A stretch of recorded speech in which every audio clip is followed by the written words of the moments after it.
Hi, I'm Janna Himes, Music Director of the Carmel Symphony Orchestra, here with our soloist Jon Nakamatsu to talk to him, real casual, Yeah. a couple of questions. So the first question that I have is, you're playing the Rachmaninoff, the variations on a theme of Paganini, and I want to know, John, what does this piece mean to you? Well, like all Rachmaninoff pieces, they are pieces that when I was young I thought I'd never be able to play. So getting to do it this week with you, and anytime I get to do it, of course, it's just kind of like a pinch me moment, you know, where here it is, something that I thought would never be possible, and suddenly we get to do it together and put it together in 2 days, and it's just great music, and it's complicated, but it's worth it, and the audience comes right with you, and you know, it's one of those things where everyone on stage feels just gratified to be taking part. So I just am excited every time. Oh, that's so great. And other than the music, is there something visual that you think about when you play this piece? I mean, it's a love story to me.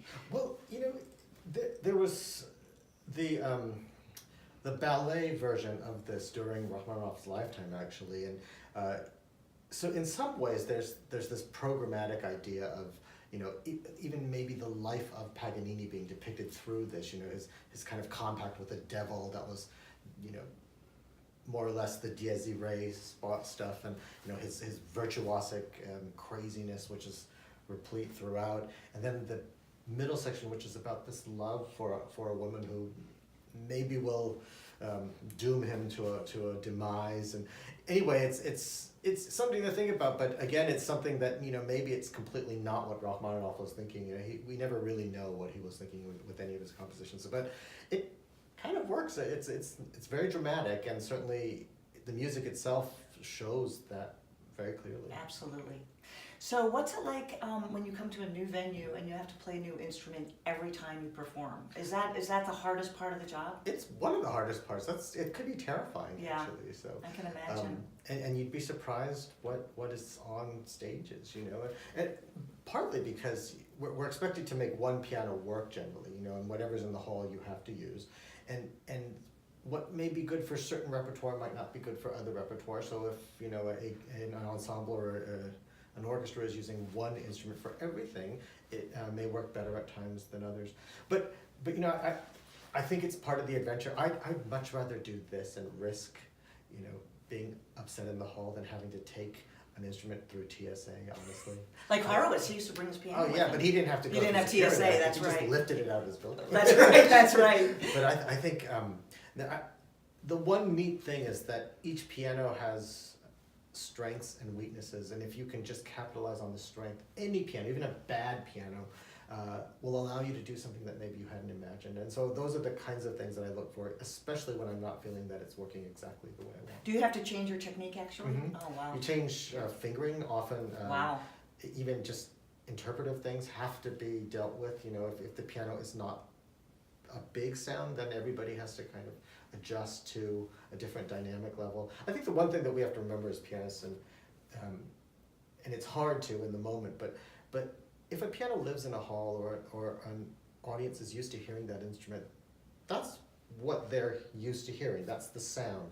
It may be jarring for us if we're used to something else, but it can also, like I said, it can be magical in ways that you didn't imagine when you brought the music to the city in the first place. Mm-hmm. That's incredible to have to change your fingering and technique. I mean, violinists really don't have that. Yeah, you know, they have the same instrument they bring with them, and that's really a challenge. So here's another question. When you're not working on music, studying, performing, practicing, what are some things you like to do? Well, what I like to do is, you know, Not necessarily what you do. Of course, you know, my wife and I like to hike. I love to cook. We love to just relax, spend time with family and friends. What we do actually is take care of our little 2.5-year-old, and that basically is a full-time job. So everything else kind of has gone into a different time zone. I know, I've been there. Yeah. So before you had him, was there something? Are you a runner? Do you read a lot? Or do you have hobbies that you do? I know that you were a German teacher in high school. Yeah. And you were obviously a phenomenal pianist at that time. Did you win the Van Cliburn when you were still a teacher? Oh yeah, I had exams in my suitcase that I was grading during the competition. That is and unbelievable.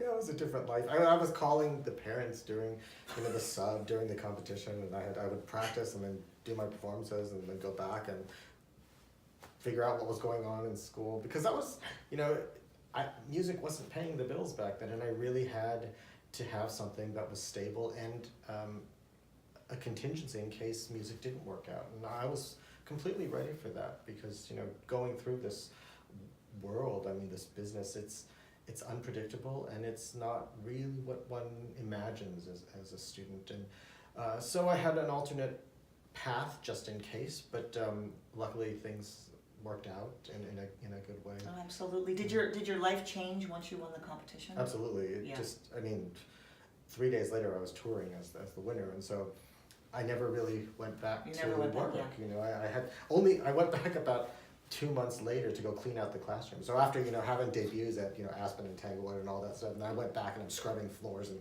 gum off the desks, and that's my life. That's fantastic. I want to thank you for your time today. Thank I you. cannot wait to perform with you, and we Me hope to too. see you this Saturday at 7:30 at the Palladium. Come and hear John play. Great.